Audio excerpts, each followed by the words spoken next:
రైతులందరికీ నమస్కారం. నేను డాక్టర్ నాగేంద్రబాబు.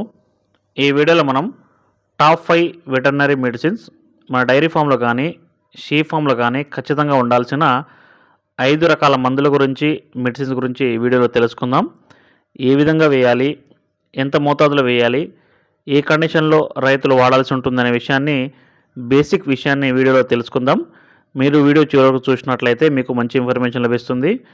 ఈ ఇంజెక్షన్స్ అనేవి మీకు ప్రతి సీజన్‌లో అంటే వింటర్ సీజన్ గానీ, రైనీ సీజన్ గానీ, సమ్మర్ సీజన్ గానీ అని తేడా లేకుండా అన్ని రకాల సీజన్‌లలో ప్రతి ఒక్క డైరీ ఫార్మర్ దగ్గర గానీ, అలాగే ప్రతి ఒక్క షీప్ ఫార్మర్ దగ్గర గానీ, ప్రతి ఒక్క గోట్ ఫార్మర్ దగ్గర గానీ ఖచ్చితంగా ఈ మెడిసిన్స్ అందుబాటులో ఉంచుకోవాలి. ఇవి బేసిక్స్ మెడిసిన్స్. మనం వాడాల్సిన మెడిసిన్స్ ఇవే. Injection number 1 Steclin injection. దీనిలో ఆక్సిటెట్రాసైక్లిన్ ఉంటుంది. ఇది ఒక broad spectrum antibiotic. Gram positive bacteria, gram negative bacteria పైన పనిచేస్తుంది. ఈ యాంటీబయాటిక్ ముఖ్యంగా మనం శ్వాస వ్యవస్థ పైన అంటే ఊపిరితిత్తుల ఇన్ఫెక్షన్ ఉన్నప్పుడు కానీ, శ్వాస సంబంధాల వ్యాధులు వచ్చినప్పుడు మనం దీన్ని వాడుకోవచ్చు. అలాగే యూరినరీ ట్రాక్ట్ ఇన్ఫెక్షన్, మూత్రాశయ వ్యవస్థలో ఏమైనా ఇబ్బంది ఉన్నప్పుడు, ఇన్ఫెక్షన్ ఉన్నప్పుడు వాడుకోవచ్చు. అలాగే గ్యాస్ట్రోఎంటరైటిస్ అంటే పారుతున్నప్పుడు కూడా దీన్ని మనం వాడుకోవచ్చు. ఈ ఇంజెక్షన్ని 10 mg per KG body weight చొప్పున మనం డోస్ క్యాలిక్యులేట్ చేసి వేయాలి. ఖచ్చితంగా డోస్ రేట్ బేస్ చేసుకుని మాత్రమే వేయాలి. ఈ ఇంజెక్షన్ని మనం వేసినప్పుడు జనరల్ కండిషన్‌లో 21 గంటలు ఇది శరీరంలో ఉంటుంది. అలాగే నిమోనియా మరియు గ్యాస్ట్రోఎంటరైటిస్ అంటే ఊపిరితిత్తులు ఇన్ఫెక్షన్ ఉన్నప్పుడు మరియు పారుతున్నప్పుడు ఇంజెక్షన్ 12 గంటలు మాత్రమే పనిచేస్తుంది. సో డోస్ మళ్ళీ రిపీట్ చేయాల్సి ఉంటుంది. ఈ విధంగా ఈ జాగ్రత్తలు తీసుకుని ఇంజెక్షన్ వాడినట్లయితే మనకు ఎక్సలెంట్ రిజల్ట్ వచ్చే అవకాశం ఉంటుంది. ఈ ఇంజెక్షన్ వాడుతున్నప్పుడు రైతు గమనించాల్సిన ముఖ్యమైన విషయం ఏంటంటే, చూడి జీవాలకు లేదా చూడి పశువులకు లేత చూడి ఉన్న వాటికి ఇంజెక్షన్ వేసినట్లయితే అబార్షన్ అయ్యే అవకాశాలు ఉంటాయి. అలాగే ఈ ఇంజెక్షన్ని ఖచ్చితంగా ప్రాపర్ డోసులో మాత్రమే వేయాలి.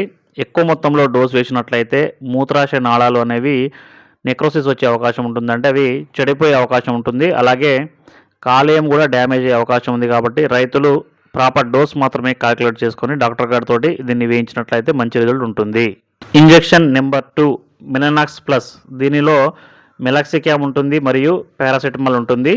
ఈ మెలాక్సిక్యామ్ అనేది యాంటీ ఇన్ఫ్లమేటరీగా పనిచేస్తుంది. అంటే వాపును తగ్గిస్తుంది. అలాగే అనాల్జెసిక్గా పనిచేస్తుంది. అంటే నొప్పిని తగ్గిస్తుంది. దీనిలో ఉన్న పారాసెటమాల్ అనేది యాంటీపైరెటిక్, అనాల్జిక్ మరియు యాంటీ ఇన్ఫ్లమేటరీగా పనిచేస్తుంది. అంటే యాంటీపైరెటిక్ అంటే ముఖ్యంగా ఇది జ్వరాన్ని తగ్గిస్తుంది. అంటే టెంపరేచర్ని కంట్రోల్ చేసి తగ్గిస్తుంది. అలాగే నొప్పుల్ని తగ్గిస్తుంది మరియు వాపులను తగ్గిస్తుంది. దీనిలో 2 సాల్ట్స్ ఉండడం వల్ల చాలా ఎఫెక్టివ్గా పనిచేసే అవకాశం ఉంది. ఇంజెక్షన్ ముఖ్యంగా మనం చెప్పుకున్నట్టు జ్వరం ఉన్నప్పుడు కానీ, నొప్పులు ఉన్నప్పుడు కానీ, ఏమైనా వాపులు ఉన్నప్పుడు కానీ, అలాంటి కండిషన్‌లో ఈ ఇంజెక్షన్ వాడినట్లయితే చాలా బెస్ట్ రిజల్ట్ వచ్చే అవకాశం ఉంటుంది. అలాగే ఇది పాడి పశువులకు 20 పాయింట్ల వరకు మనం 400 కిలోల బాడీ వెయిట్ వరకు మనం వేసుకోవచ్చు. అలాగే గొర్రెలు, మేకలకు 1 ml per 10 kg body weight అంటే ఒక పాయింట్‌ని 10 కిలోల బాడీ వెయిట్ చొప్పున మనం ఇంజెక్షన్ని వేసుకోవచ్చు. అలాగే ఇంజెక్షన్ అన్ని రకాల జీవాలకు కానీ అంటే అన్ని ప్రెగ్నెంట్ యానిమల్స్‌కి, లాక్టేటింగ్ యానిమల్స్‌కి అన్నిటికీ వేసుకోవచ్చు. Injection number 3 injection Zeet. దీనిలో క్లోర్ఫెనరబిన్ మ్యాలెట్ ఉంటుంది. ఇంజెక్షన్ ముఖ్యంగా anti allergic, anti histamine injection. ఎప్పుడైనా అలర్జిక్ రియాక్షన్ వచ్చినప్పుడు ఇంజెక్షన్ వాడుతుంటాము. అలాగే చాలా వరకు ఏవైనా ఇంజెక్షన్స్ అడ్వర్ రియాక్షన్ కాకుండా కూడా మనం ఇంజెక్షన్ వాడుతుంటాము. ముఖ్యంగా ఈవెన్ ఇంజెక్షన్ ఓవర్డోస్ అయినప్పుడు అనాఫైలాక్టిక్ షాక్ వచ్చే అవకాశం ఉంటుంది. అనాఫైలాక్టిక్ షాక్ కూడా రాకుండా మనం ముందుగానే ఇంజెక్షన్ జీట్ వేసినట్లయితే చాలా వరకు కంట్రోల్ అయ్యే అవకాశం ఉంటుంది. సో ఇంజెక్షన్ చూసినట్లయితే ఈ ఇంజెక్షన్‌కి యాంటీ హిస్టమినిక్ యాక్షన్ ఉండడం వల్ల ఎప్పుడైనా జీవాలు దగ్గు మరియు జలుబుతో బాధపడుతున్నప్పుడు ముక్కు నుంచి నీరు గారుతుంటుంది. అలాంటి కండిషన్‌లో ఇంజెక్షన్ వేసినట్లయితే ఆ సెక్రెషన్ డ్రాస్టిక్‌గా తగ్గిపోయే అవకాశం ఉంటుంది. అలాగే ఇంజెక్షన్ మనం మాస్టైటిస్ అంటే పొదుగువాపులు ఉన్నప్పుడు యాంటీబయాటిక్ వాడుతున్నాం కదా, అలాంటి కండిషన్‌లో కూడా మనం ఇంజెక్షన్ వాడుతుంటాము. అలాగే చర్మ సంబంధమైన వ్యాధులు వచ్చినప్పుడు కూడా ఇంజెక్షన్ మనం వేస్తుంటాము. అలాగే శ్వాస సంబంధమైన పల్మనరీ అంటే నిమోనియా కండిషన్‌లో కూడా యాంటీబయాటిక్‌తో పాటు మనం ఖచ్చితంగా ఇంజెక్షన్ వేస్తుంటాము. ముఖ్యంగా ఇంజెక్షన్ మాత్రం ఖచ్చితంగా ఏవైనా 2 ఇంజెక్షన్ వేసిన తర్వాత ఒక రైతు వేసే మూడో ఇంజెక్షన్ కింద మనం ఖచ్చితంగా జీట్‌ని కన్సిడర్ చేయొచ్చు. సో ఇది చాలా ఎక్సలెంట్ ఇంజెక్షన్ చెప్పుకోవచ్చు. పాడి పశువులకు మనం 10 ml వరకు వేసుకుంటాము. గొర్రెలు మరియు మేకలకు అయితే 3 నుంచి 5 పాయింట్ల వరకు మన బాడీ వెయిట్ ప్రకారం మనం ఇది ఇంజెక్షన్‌ని వాడుకోవాల్సి ఉంటుంది. ఇంజెక్షన్ నెంబర్ 4 వచ్చేసి మెగ్లూజియస్ ఇంజెక్షన్. దీనిలో ఫ్లునిక్సిన్ మెగ్లూమిన్ ఉంటుంది.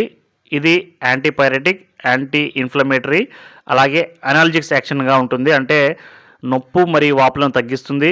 అలాగే జ్వరాన్ని తగ్గిస్తుంది. అలాగే వాపులను కూడా తగ్గిస్తుంది. సో ఇంజెక్షన్ అనేది ఇన్ని రకాలుగా పనిచేసే అవకాశం ఉంది. సో పాడి పశువులకు ఎప్పుడైనా హై పెయిన్ ఉన్నప్పుడు మాత్రం కండరాల నొప్పులు కానీ ఏమైనా ఉన్నప్పుడు ఇంజెక్షన్ చాలా బాగా పనిచేస్తుంది. ముఖ్యంగా ఇంజెక్షన్ మనం మ్యాస్టైటిస్ పొదుగువాపులో వాడతాము. అలాగే మెట్రైటిస్ అంటే ఇది గర్భాశయ ఇన్ఫెక్షన్లో వాడుతుంటాము.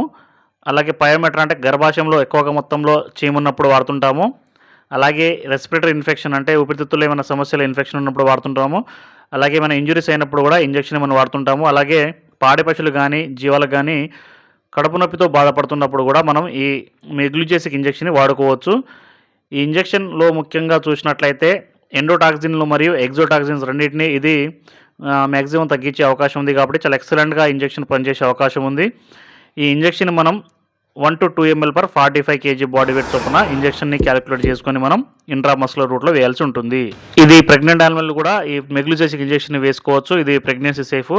అలాగే ఇంజెక్షన్ మనం కండకు వేసుకోవాల్సి ఉంటుంది. Injection number 5 ట్రైబివెట్. దీనిలో చూసినట్లే ముఖ్యంగా విటమిన్ B1, B6 మరియు B12 ముఖ్యంగా చూసినట్లే థైమిన్, పైరిడాక్సిన్ మరియు సైనకోబాలమిన్ ఉంటుంది. దీన్ని ఎప్పుడు వాడాలని చూసినట్లయితే మ్యాక్సిమం ఏదైనా యాంటీబయాటిక్ ఉన్నప్పుడు ఇంజెక్షన్ వేస్తుంటాము. ఆ యాంటీబయాటిక్తో పాటు ఖచ్చితంగా మనం ఈ ఇంజెక్షన్ ట్రైబివెట్ని వేసుకోవచ్చు. అలాగే డీవార్మింగ్ చేసిన తర్వాత కూడా మనం గొర్రెలు కానీ పాడి పశువులు కానీ సరిగా మేత మేయకపోతే కూడా అలాంటి కండిషన్లో కూడా ఇంజెక్షన్ వేసుకోవచ్చు. ఆకలి వేయకుండా పాడి పశువులు కానీ జీవాలు ఉన్నప్పుడు వాటికి ఇది వేసుకోవచ్చు. అలాగే లివర్ పైన స్ట్రెస్ కానీ లేదా లివర్ డ్యామేజ్ ఉన్న కండిషన్లో కూడా మనం ఇంజెక్షన్ వేసుకోవచ్చు. అలాగే ఇంజెక్షన్ని రక్తహీనత ఉన్నప్పుడు కూడా జీవాలు కానీ పాడి పశువులకు వేసుకోవచ్చు. అలాగే పాలిచ్చే వాటికి వేసుకోవచ్చు ఇంజెక్షన్. అలాగే ప్రెగ్నెంట్ ఉన్న వాటికి కూడా ఇంజెక్షన్ని మనం వేసుకోవచ్చు. సో ఈ ట్రైబివెట్ అనేది ఒక బి కాంప్లెక్స్ ఇంజెక్షన్ కాబట్టి ఎక్సలెంట్గా మంచి రిజల్ట్ వచ్చే అవకాశం ఉంటుంది. ఇంజెక్షన్ని మనం పాడి పశువులకైతే 10 పాయింట్లు, గొర్రెలు మరియు మేకలకైతే 3 నుండి 5 పాయింట్లు మనం కండకు వేసుకోవాల్సి ఉంటుంది. సో ఈ ఇంజెక్షన్లు రైతుల దగ్గర ఉంటాయి కానీ ఎంత డోసులో వేయాలి, ఏ విధంగా వేయాలని చాలామంది రైతులు తెలియదు. వారికి అవగాహన పెంచడం కోసం మాత్రమే ఈ వీడియో చేయడం జరిగింది. Next top 5 basics antibiotic injection చెప్పాలంటే ఖచ్చితంగా రైతులు ఈ వీడియోని లైక్ చేయాల్సిందిగా కోరుతున్నాను. అలాగే ఛానల్ని ఎవరైనా కొత్తగా చూస్తున్నట్లయితే ఛానల్ని సబ్స్క్రైబ్ చేసుకోండి. ఖచ్చితంగా ఈ వీడియోకి మంచి లైక్స్ వచ్చినట్లయితే మాత్రం ఖచ్చితంగా నేను టాప్ 5 యాంటీబయాటిక్ ఇంజెక్షన్లను నెక్స్ట్ వీడియో రూపంలో చేస్తాను.